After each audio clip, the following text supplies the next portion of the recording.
está gravando a nossa aula, apenas vou estar falando também para vocês que vamos ver hoje a primeira carta de São João, sobre as questões referentes a essa primeira carta de São João. Na próxima aula, nós vamos ver a segunda e a terceira carta de São João.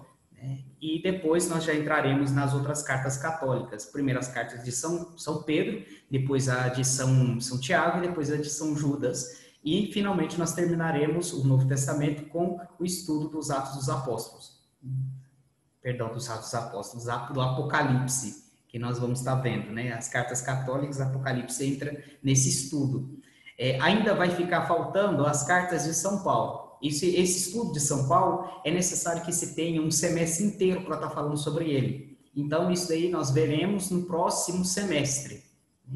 Se Deus quiser, presencial, esperemos que seja presencial, apesar de que eu acho que nós ficamos um pouco acomodados e mal acostumados com as aulas online. Olha só para você ver o tanto que é bom. Maravilha, cada um no seu sofá e participando da aula.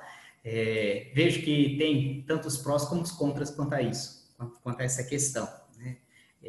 Mas, então, no próximo semestre, de qualquer forma, nós iremos ver as cartas de São Paulo. Nesse semestre, estaremos terminando todas as cartas de São João, de São Pedro, São Tiago, São Judas e os Atos e o Apocalipse.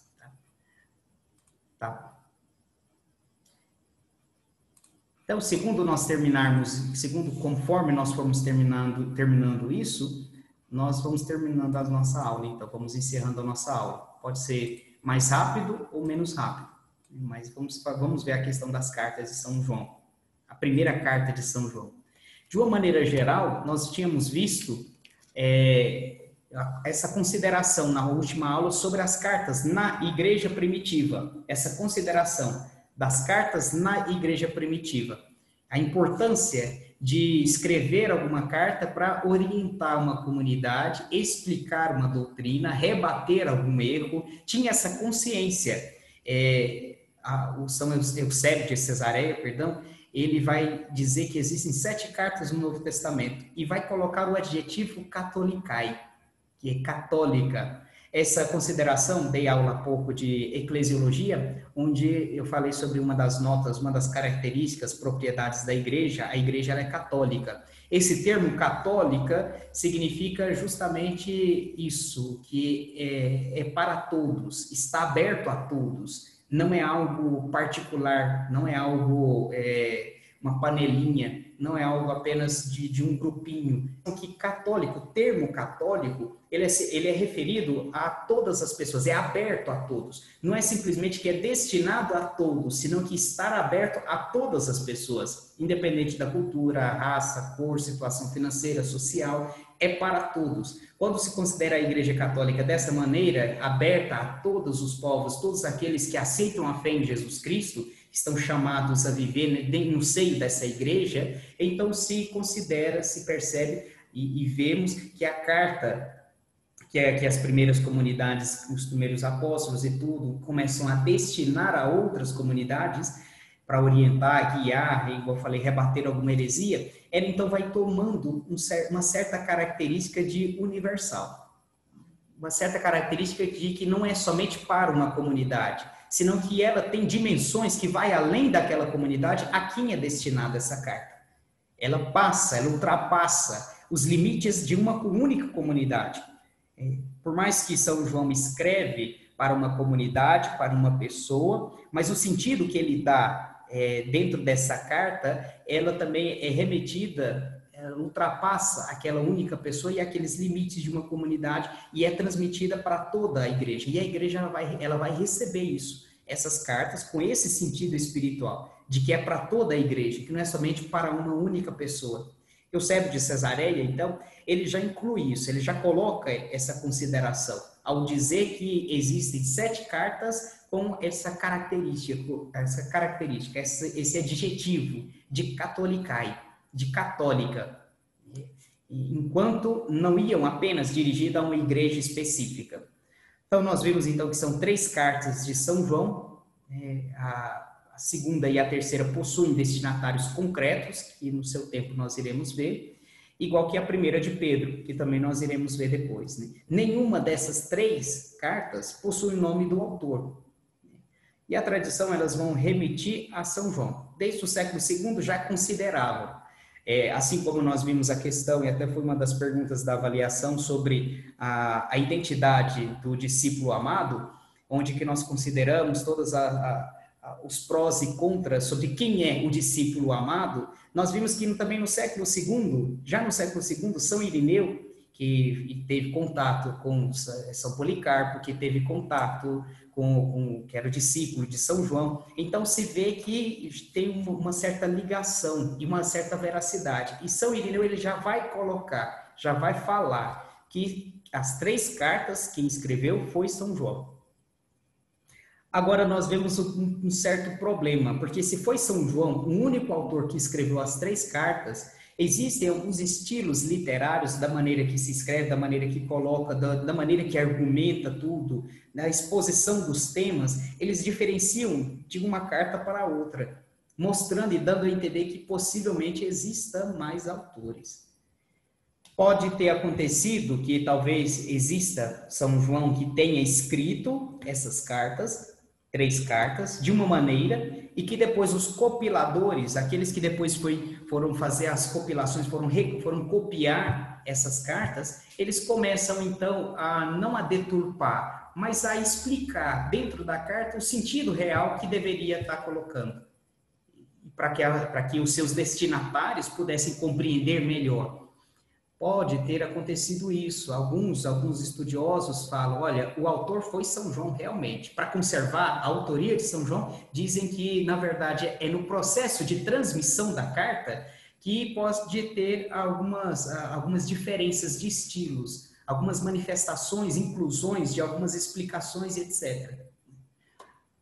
São apenas teorias sobre essa questão. Agora, a tradição, ela afirma que foi São João realmente que escreveu.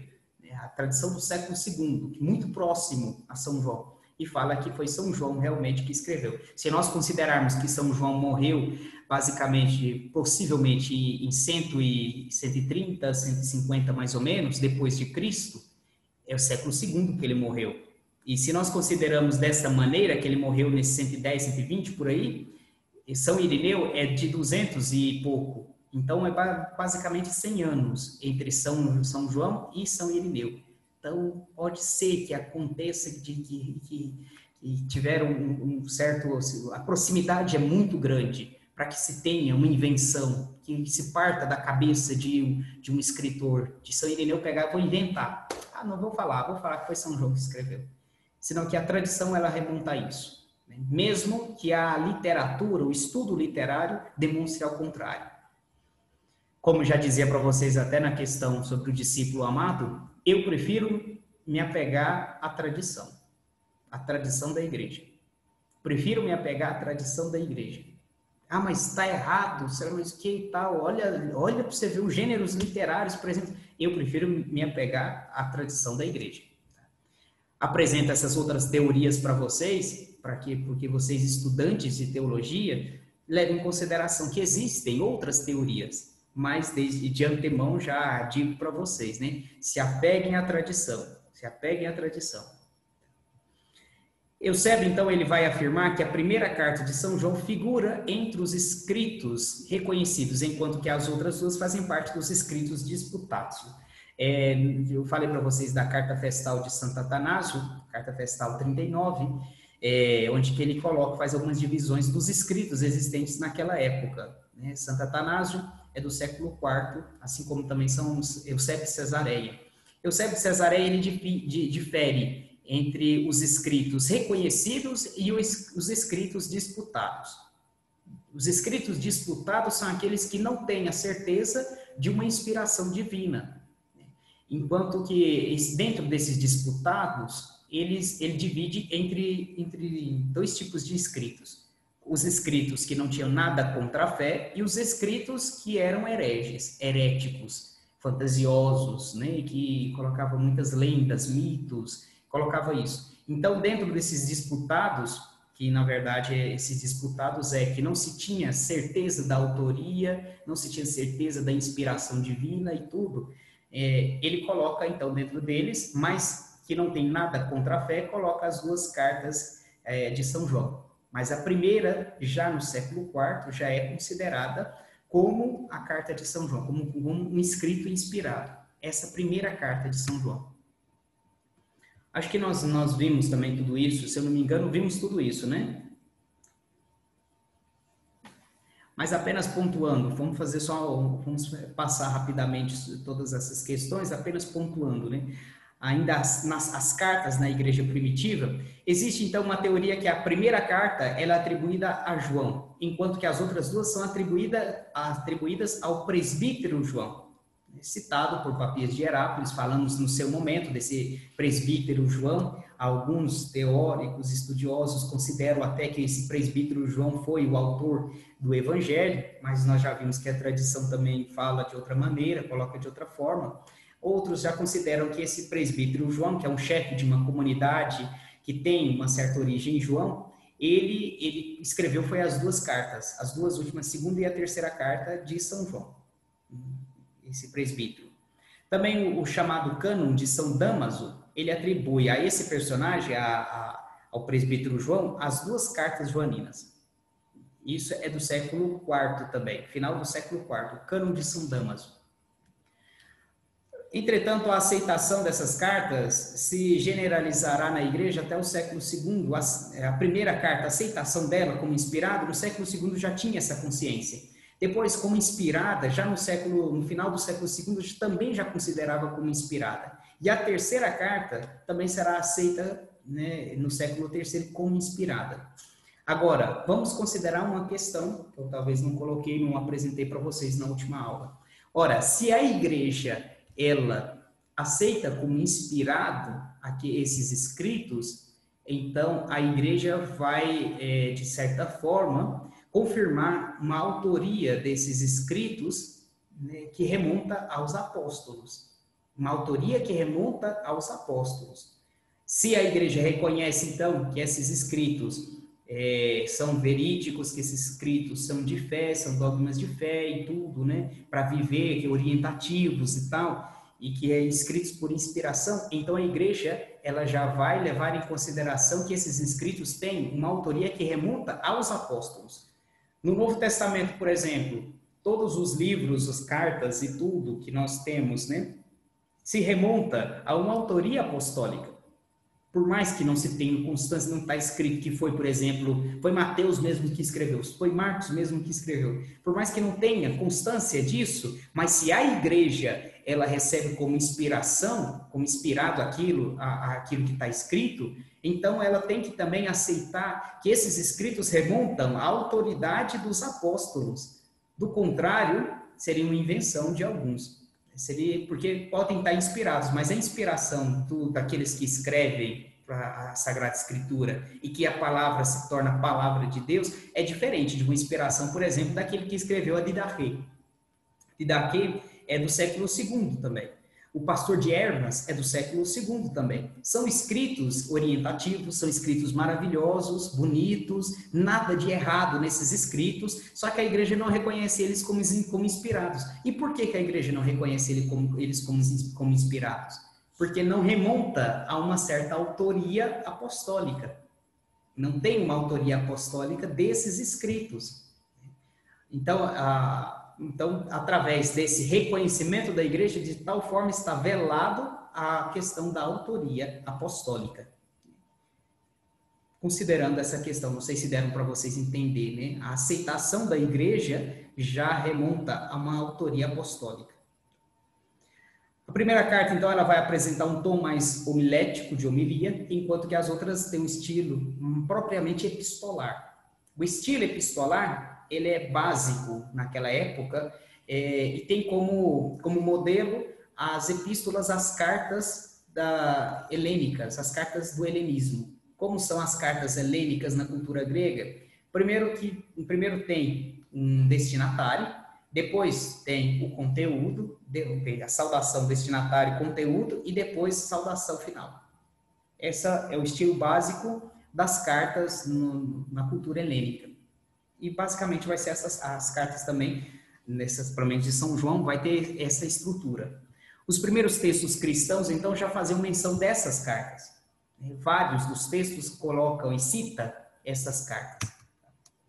Sobre a autenticidade das cartas, elas são, as cartas de São João, como que um certo eco do pensamento de São João. São um eco dos evangelhos, podemos considerar assim. Ou seja, nós vimos o evangelho, a densidade do evangelho. Se você lê o evangelho, depois vocês vão ler a carta, depois vocês lêem as cartas de São João, você fala assim, nossa, que frieza, nossa, que diferença.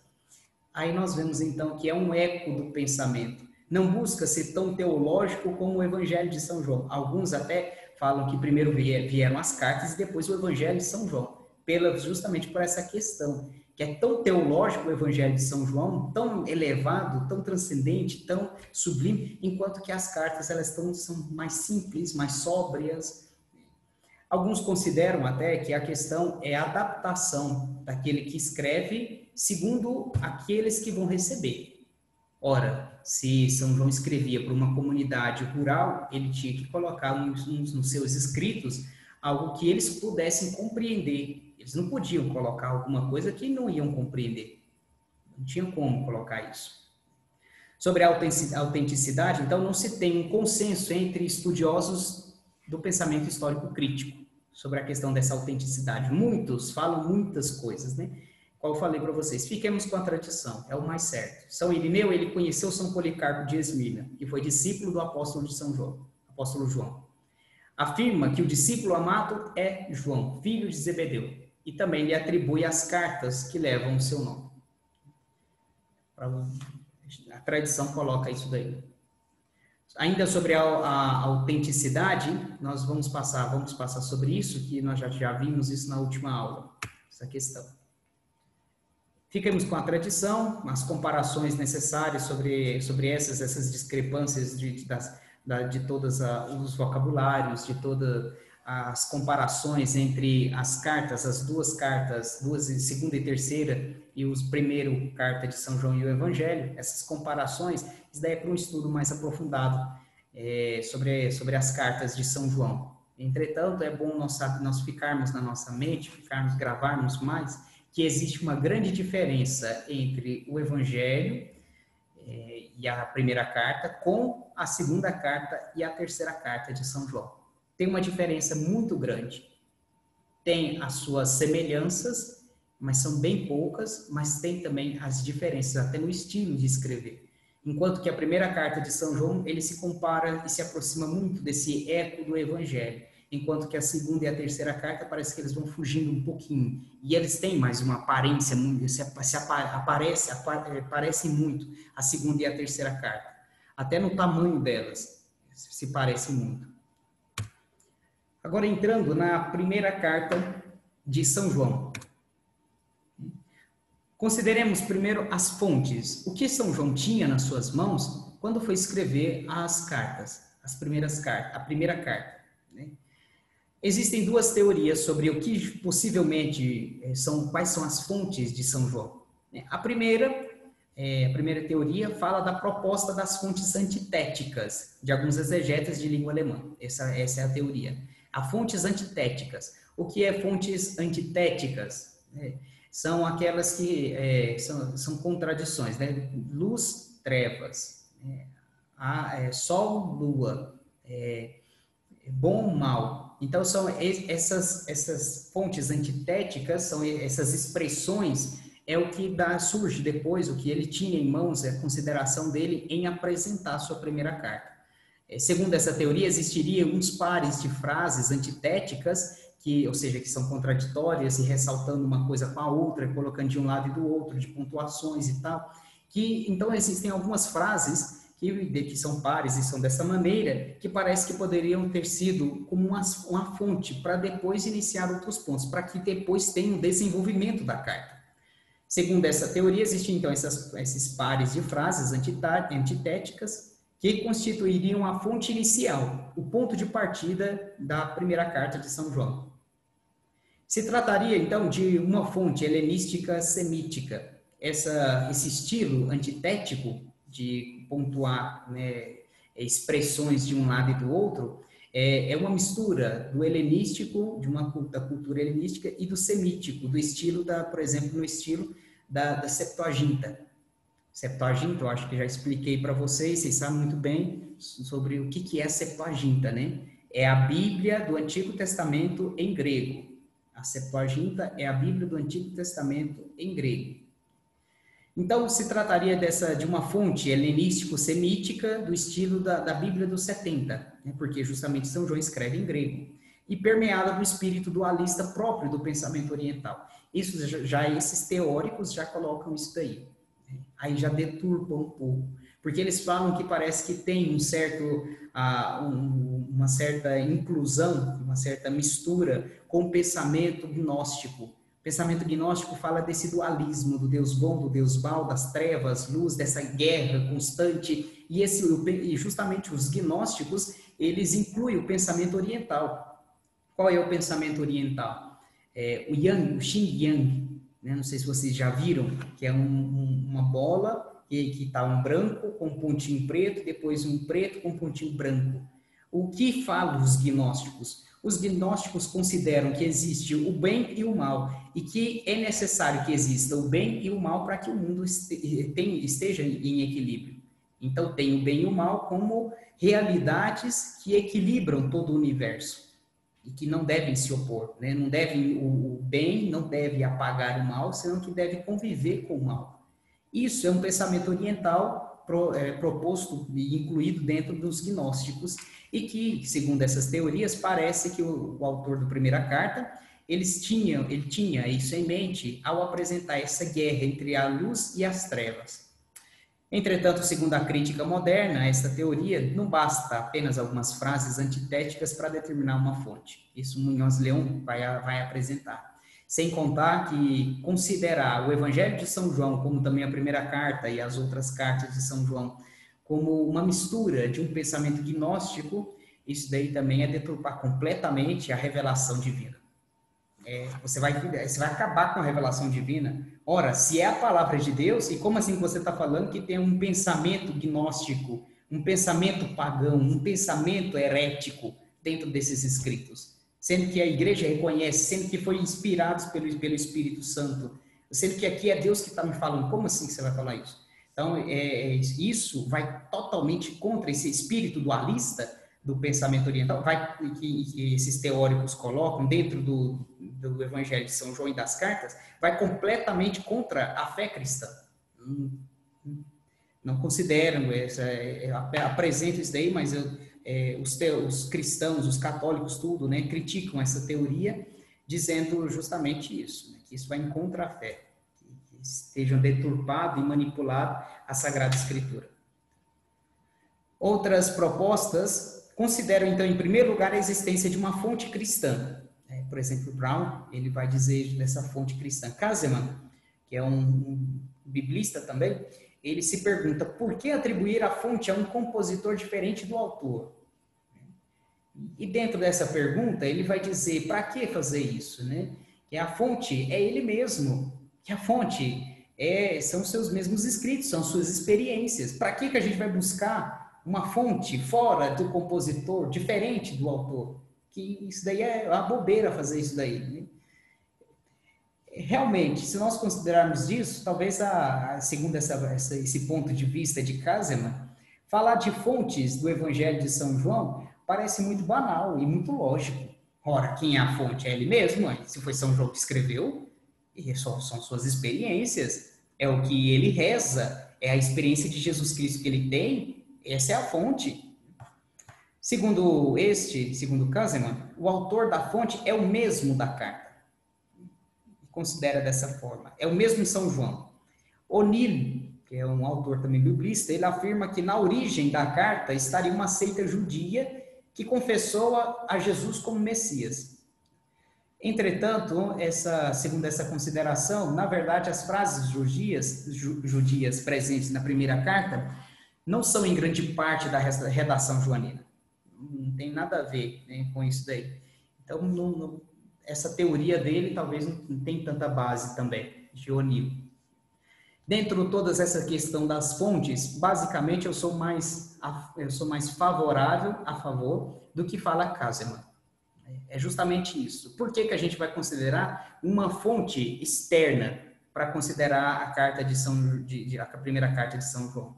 Por que não consideramos a primeira fonte como a fonte da primeira carta como o mesmo São João? Ele mesmo que escreveu, ele mesmo que teve contato, ele mesmo que sabia das coisas. E ele escrevia aquilo que ele vivia, aquilo que a fé que ele tinha, ele colocava por escrito e orientava outras pessoas. Essa primeira carta, ela não tem nenhum destinatário. Mostra uma igreja de uma maneira universal. Não tem um destinatário concreto, igual a segunda e a terceira carta que se tem. Agora nós vamos fazer um certo paralelismo com o quarto evangelho. Primeiro, então, nós vimos a questão das fontes, onde que nós pontuamos as diversas teorias e apresentamos, para mim, a mais acertada quanto a essa questão. E agora nós vamos ver, então, o paralelismo com o quarto evangelho. Segundo Dionísio de Alexandria, do século III, é grande a semelhança da primeira carta com o evangelho de São João. Por exemplo, vamos ver as semelhanças. O vocabulário. Existem logos, a palavra logos, salvador, unigênito, verdade, carne, testemunho, mundo, permanecer, manifestar. Vemos isso daí presente em ambos escritos, tanto no quarto evangelho, como também na primeira carta de São João, mostrando essa proximidade entre a carta e o evangelho. Depois nós vemos também dentro dessa semelhança, o binômios antitéticos. Nós falávamos dessas essas antíteses. Esses binômios antitéticos, o que é? É diabo, luz, Deus, diabo, luz, trevas, verdade, mentira, amar, odiar, comunidade, mundo. Isso daí mostra um estilo de uma pessoa a qual quer ressaltar uma coisa contrapondo com outra. Isso é da mentalidade semítica. Os judeus, eles não tinham superlativos na cultura deles, não tem superlativo, nem comparativo. Então, eles, para ressaltar alguma coisa, eles colocam o contrário daquela coisa. Então, para ressaltar a bondade, ele fala do mal. Para ressaltar a verdade, ele fala da mentira. Ele coloca a verdade contrapondo com a mentira. Isso é um modo de escrita próprio dos judeus, porque não tinha superlativo na língua hebraica. E mostra, então, tanto no quarto evangelho como na primeira carta, mostra essa semelhança entre ambos escritos. Depois também afirmam que Jesus, o verbo de Deus feito carne, se fez presente entre nós, manifestando a glória que tinha no seio da divindade. Tanto a primeira carta como o quarto evangelho fala sobre esse verbo de Deus feito carne. Primeiro capítulo do quarto evangelho, no versículo 14, vai dizer: o verbo se fez carne e habitou entre nós. Vai falar isso. Depois, na primeira carta, vai colocar isso, né? Quem não confessar que Jesus veio na carne, anátema, ou seja, está excomungado, está fora, mostrando justamente essa semelhança e essa unidade de doutrina do quarto evangelho com a primeira carta. Refletem, então, uma comunidade joanina. Ambos escritos refletem essa comunidade joanina com tradições muito comuns. Tem por trás um testemunho ocular. Que tradições são essas que são comuns a eles? Primeiro, o testemunho ocular e uma mente que criou tais escritos. Tem um testemunho ocular, tem alguém que viu, tem alguém que deu testemunho daquilo que está escrito. Então, tem um testemunho ocular. Depois, a mente que criou tais escritos. Uma tradição anterior aos escritos, primeiro tem o que aconteceu, uma certa tradição para depois colocar por escrito e que deram origem a eles, né? Alguns consideram que dessas tradições existe uma certa evolução teológica que culmina no Evangelho. Ora, no seu tempo, quando nós vimos no semestre passado os evangelhos sinóticos, nós consideramos essa questão de que entre os evangelhos e Jesus Cristo, temos aí basicamente de 30 a 35 anos, quase 50 anos. Então nós vemos que é muito tempo. Se Jesus, no 33 mais ou menos, o primeiro escrito vem no ano 50, 60 por aí, então nós temos aí mais de 30 anos entre Jesus e o primeiro escrito. Ou seja, que dentro desses 30 anos surge uma tradição oral. Mas existe uma comunidade que elas iam conservando essa tradição, que eles iam vivenciando. E quando colocam por escrito, eles colocam por escrito algo que eles já estavam vivendo, algo que eles já tinham por tradição. O escrito do Novo Testamento, ele é justamente reflexo de uma tradição oral, de uma comunidade que já vinha vivendo aquilo que eles tinham recebido dos apóstolos de Jesus Cristo. Eles já vinham vivendo aquilo, e depois eles apenas colocaram por escrito. Então, nós vemos que tanto o quarto evangelho como a primeira carta, eles têm uma tradição por detrás, que deram origem a eles. E como falei, alguns consideram até que existe uma certa evolução teológica, que depois vai culminar no evangelho, dentro dessa tradição, dentro dessa progressão da tradição oral para a tradição escrita. Alguns consideram, então, que a primeira carta de São João foi um escrito posterior ao Evangelho, junto com o capítulo 21 deste. Vimos, no momento que estudamos o quarto Evangelho, a diferença do capítulo 21. O capítulo 21, ele destoa completamente e parece que ele inclui um segundo fim no Evangelho, que parece que o Evangelho já tinha terminado no capítulo 20 e que depois o capítulo 21 foi um acréscimo posterior. Alguns, então, consideram que a primeira carta de São João ele foi escrito junto com esse capítulo 21, porque tem muita aparência, tem muita similitude, semelhanças entre o capítulo 21 com o quarto Evangelho, né, com a primeira carta de São João.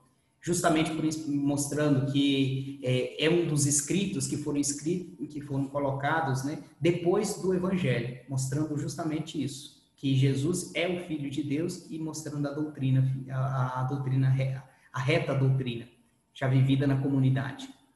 Entretanto, ambos vão apresentar uma situação conflitante. Contudo, a expulsão da sinagoga somente se reflete no Evangelho.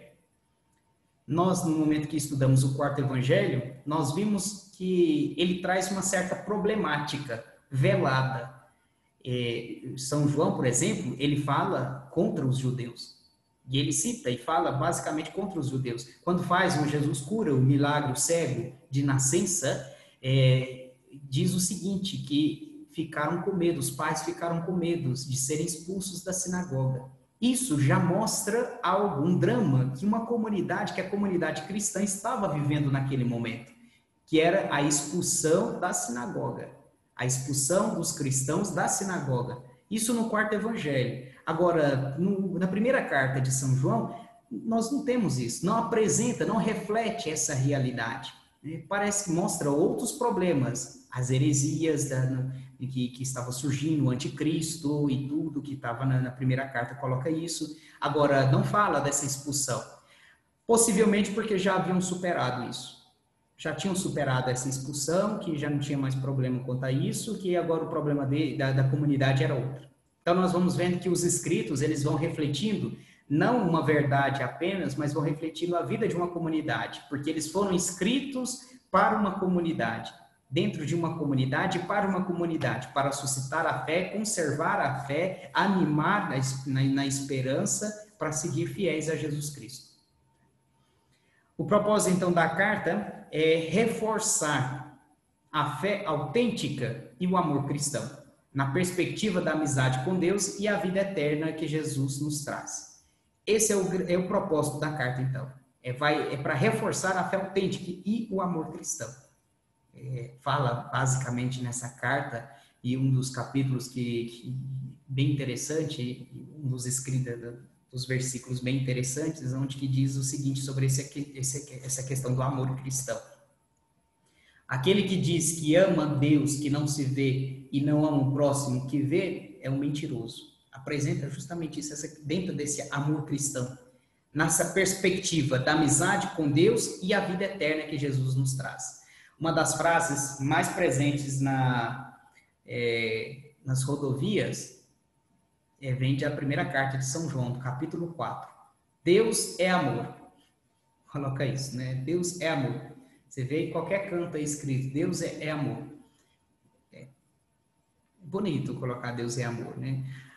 Hoje eu estava dando aula de Deus Unitrino, hoje de manhã, E, na verdade, nós estávamos falando sobre a questão como apresentar que Deus é amor dentro de uma sociedade onde que não entende a palavra amor, onde que existe um sério preconceito e até distúrbio do conceito amor. Não, uma discrepância completa do conceito amor. Como explicar que Deus é amor, onde que as pessoas não entendem o que é amor?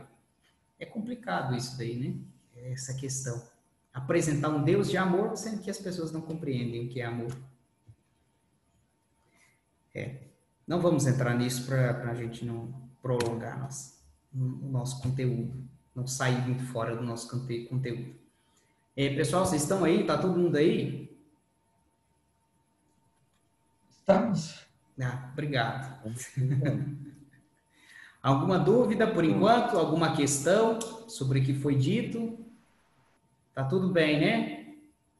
Muito complexo, denso? Não, tá tudo bem, né? De boa. Tá bom, tá ótimo. É tranquilo, né? Pra vocês verem que as coisas é bem mais fácil do que a gente pensa. Só alguns complicam. Sobre o conteúdo e as circunstâncias da primeira carta, mesmo que a primeira carta de São João ela se dirige aos membros da comunidade de fé, esses são os destinatários, é uma comunidade de fé, não é um destinatário particular, senão que é a comunidade, a igreja em si. A carta ela vai buscar expor alguns erros dos sectários, algumas seitas, alguns que se separaram, e a carta então coloca em voga justamente isso, o erro desses sectários. O autor da carta busca desvelar os defeitos dos opositores. Quem eram esses opositores? Vai dizer a carta: saíram de nós, mas não são dos nossos. Saíram de nós, mas não são dos nossos. Ou seja, pertenciam à comunidade, mas não estavam em comunhão. Parece que essa separação ela fosse um pouco recente e parece que é um pouco numerosa. Diz o seguinte: o mundo os escuta. Então, parece isso, né? Que se o mundo os escuta, então tem um certo número para o mundo escutar. Esses são os opositores a qual é referido na primeira carta de São João, a qual ele vem rebater, responder, discutir e até propor a fé, a reta doutrina. O autor da primeira carta de São João, ele vai chamar os opositores de anticristo. Eles são os anticristo. Coloca isso, falsos profetas, sedutores, filhos do diabo, que fazem pecado e são mentirosos e assassinos. Isso a primeira carta chama esses opositores, esses sectários. Parece que seus erros são mais morais que doutrinais. Diz que caminham nas trevas, não observam os mandamentos, não imitam a Cristo, cometem pecado e não reconhecem. Essa carta é jogar na cara mesmo das pessoas, né? O que vocês estão fazendo de errado. Dentro do politicamente correto que nós estamos vivendo hoje, essa carta não é muito politicamente correta, não. Hoje, no evangelho de hoje, Jesus também não é muito politicamente correto, não, né? Aponta o dedo para os fariseus e fala, né? Ai de vós, coloca pesos pesados, fardos nas outras pessoas, mas vocês não carregam. E depois o mestre da lei vai falar assim, você magoa a gente, vocês também. Vocês também são um bando de hipócrita e tudo, né? Mostra o dedo para eles, aponta o dedo para eles. Ser cristão é seguir a Jesus Cristo. Às vezes, seguir a Jesus Cristo e ter a Jesus como modelo nos leva justamente a ter alguns posicionamentos até um pouco mais radicais, né? Na missa que hoje eu falava um pouco sobre essa questão das críticas construtivas. No Evangelho, vocês não vão ver Jesus falando dos fariseus para outras pessoas. Possivelmente, quando ele fala, né, como fazem os fariseus estejam perto. Ele não está fazendo fofoca dos fariseus.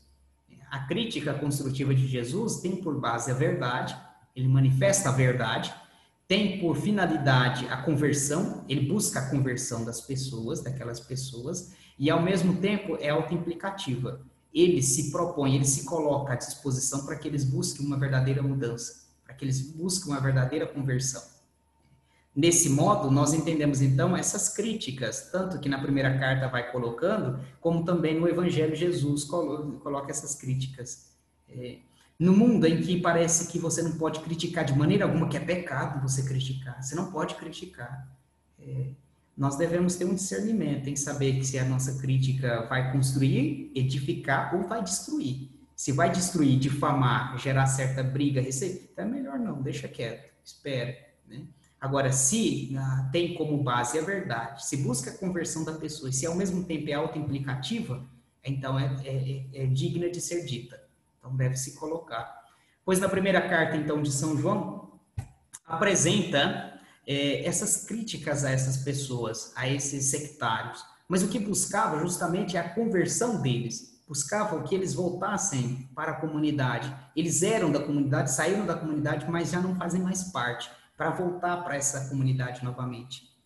Desde o ponto de vista doutrinal, na primeira carta de São João, esses sectários dizem que conhecem a Deus, que amam a Deus, que estão nele, entretanto negam que Jesus é o Filho de Deus. E, sobretudo, que veio na carne e viveu uma vida autêntica, uma vida terrena. Esses são sectários que vão dizer que estão com Deus, que vivem em Deus, tudo, mas negam a divindade de Jesus, que ele veio na carne. Possivelmente, nessa época, já tinha os docetistas. Quem são os docetistas? A palavra docetista vem de doquein, que significa aparência. Aí uma heresia no início do cristianismo, em que coloca que Jesus era meramente um espírito, ele aparentava a carne, mas ele não era carne. E essa heresia talvez estava em voga nessa época, e São João luta contra ela na sua primeira carta. Outros já consideram que são judeus convertidos que, para considerar a morte de Jesus e ele sendo Deus, para considerar a divindade de Jesus na verdade, para considerar essa divindade, então não deveria abandonar e explicar a morte de cruz. Ora, se ele era divino, se ele era Deus, como assim que ele morreu na cruz? Então não morreu na cruz. Então ele só aparentava a carne. E dessa forma conservava a divindade. Entretanto, dentro dessa doutrina, que é proposta dentro dessa carta, da primeira carta de São João, esses sectários, eles negam a cristologia manifestada na tradição evangélica e que confessa a preexistência e a divindade de Jesus, né? A união com o Pai e, ao mesmo tempo, a natureza humana como consequência da encarnação. Negando a encarnação, vai negar essa divindade, vai negar essa união com o Pai. E esse é o erro ao qual a primeira carta vai sair em resposta. Os opositores, então, eles negavam também a morte redentora de Jesus. Ora, se ele era Deus, que era aparente, então não morreu. Então, se não morreu, então não teve redenção. Se contentavam em dizer que tinham vindo em água, parece fazer referência ao batismo, apenas o batismo.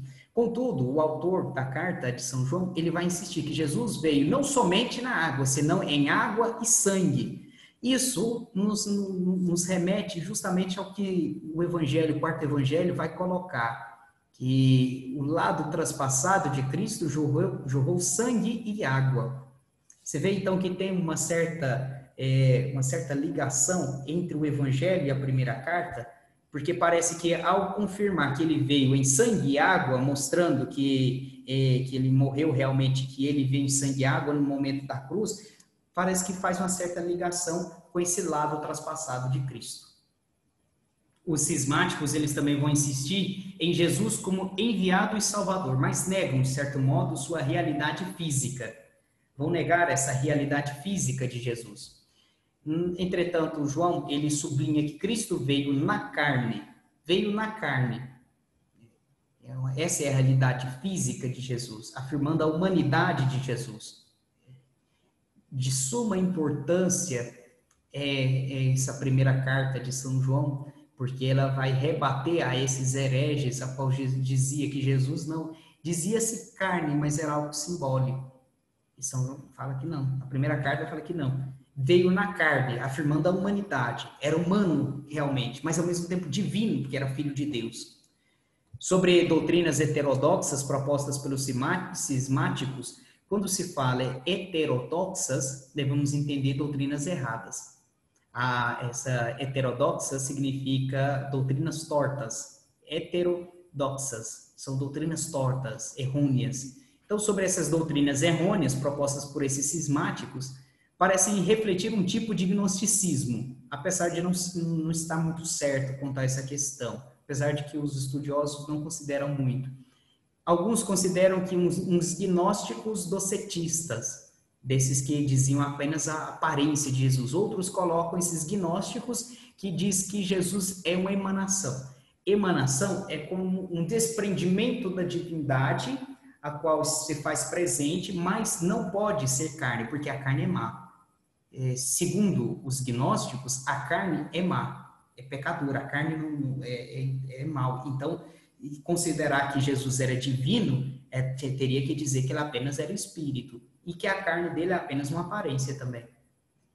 Mas não se sabe muito certo, não se tem um nome para designar quem são esses sectários, quem eram esse grupo de pessoas a qual a primeira carta ela é dirigida e ela vem em resposta. Alguns consideram também que a primeira carta de São João vem em resposta a Cerinto. Quem era Cerinto? Ele afirmava nessa época que Jesus teve corpo aparente, que a divindade veio sobre Jesus do batismo. Essa é uma heresia que se chama adopcionista, ou seja, que Jesus é um homem normal e que no batismo o Espírito Santo veio e o Verbo se encarnou em Jesus. E o Verbo então se colocou no lugar da alma. E aí ele se tornou então Filho de Deus. E depois, antes da morte dele, pegou e abandonou ele. Foi embora. Essa é a teoria de Cerinto, o ensinamento de Cerinto. Também não parece ser muito certo que São João se referia a uma pessoa concreta. Ele se referia a um certo grupo de pessoas. Se ele referisse a uma pessoa concreta, provavelmente estaria falando dessa pessoa. Mas não está claro que seja apenas uma única pessoa a ser considerada apenas esse Cerinto. Mas traz aí também que a primeira carta rebate as suas heresias, a heresia de Cerinto. Serve também para rebater a heresia dele. O mais certo, então, é considerar que a carta de São João ela vai em contra a opositores diversos. Não tem como objetivo apenas um único destinatário um único sectário, uma única pessoa, um único grupo. Senão que nós falamos aqui na nossa explanação, nós falamos dos docetistas, dos gnósticos, de Cerinto, e parece que a carta vem em resposta justamente a todos eles, a todas essas teorias cristológicas desviadas. A carta buscava isso, responder a todos, não apenas a uma parte, né? O mais certo é considerar dessa maneira. A estrutura da carta, da primeira carta, então, que nós temos, é o seguinte.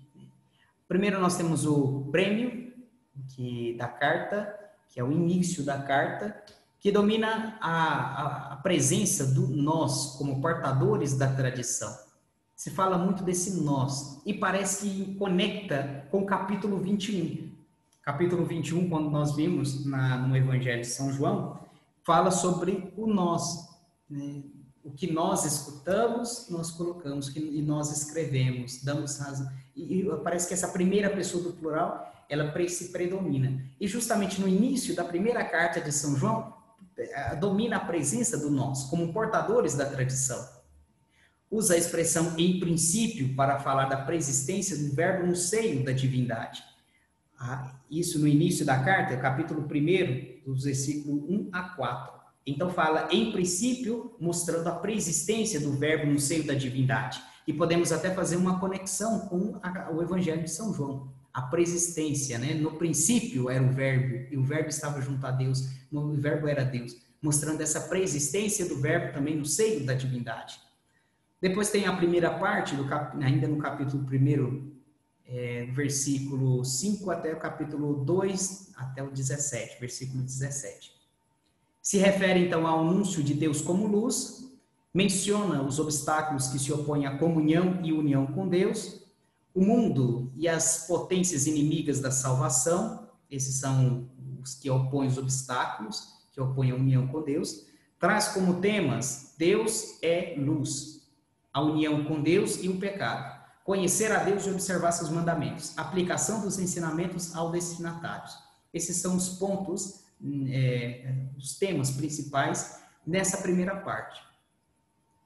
Muito interessante, e se vocês não tiverem nada que fazer, depois pegar a primeira carta e folhear, começar a ler e ver como é bom rezar com essa primeira carta. Segunda parte, então, tem do capítulo 2, versículo 18, até o capítulo 3, no versículo 24. E tem como temas principais a última hora e os anticristos. Fala de uma certa escatologia, de um momento escatológico. A esperança de salvação dos cristãos, a tarefa religiosa e moral a se realizar. Tem como esses temas principais. A terceira parte, então, do capítulo 4, do versículo 1 até o capítulo 5, até o versículo 12, indica o mandamento da fé em Cristo e do amor fraterno. E aí o tema é sobre o amor, essa terceira parte. O amor é o tema mais importante, é um tratado com muita amplitude e profundidade. É a base e o ponto de apoio da verdade salvífica que Deus nos doa em Cristo. É um tratado sobre o amor, essa primeira carta de São João. É de suma importância, porque se todo o evangelho, através de Jesus Cristo e através até da cruz, Deus manifestou o seu amor pelos homens, na primeira carta de São João, ele vai manifestar a sua própria essência. Nos evangelhos não coloca Deus é amor, e já na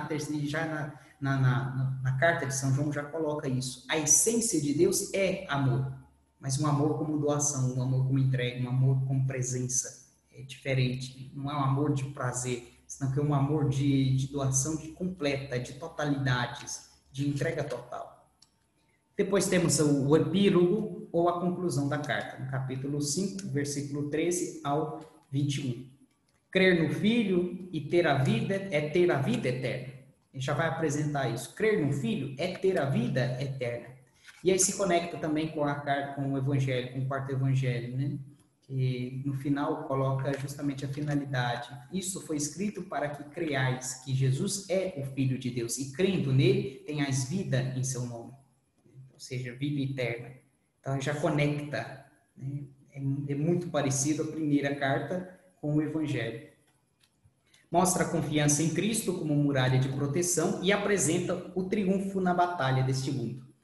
Diante de toda essa perspectiva da carta, da primeira carta de São João, ele mostra essa batalha, mostra essas pessoas, esses sectários, essas pessoas que de doutrina totalmente errônea, e fala, e luta, e mostra que eles estão errados e tudo. E no final da carta vai falar dessa batalha, que faz parte da vida, e da vida do cristão. E vai dizer justamente que Cristo é como uma muralha de proteção, e vai suscitar essa esperança, essa confiança em Jesus Cristo, e vai dizer justamente que a vitória já nos foi alcançada em Cristo Jesus. Muito interessante quando nós entrarmos no livro do Apocalipse, porque o livro do Apocalipse é chamado na igreja também como o livro da esperança, porque não coloca simplesmente as últimas realidades, senão que mostra que Jesus já nos alcançou a vitória. E essa é a nossa maior alegria, essa é a nossa maior vitória. Ele já nos alcançou a vitória. E por isso que a carta, o Apocalipse é o livro da esperança. E essa primeira carta de São João, parece que então no final já vai quase que conectando com outra escrito de São João, que é o Apocalipse. No seu tempo nós iremos ver um pouco sobre isso. Na próxima aula, então, nós veremos a segunda carta de São João, a segunda e a terceira carta de São João. Veremos as duas juntos. Alguma pergunta sobre a nossa aula?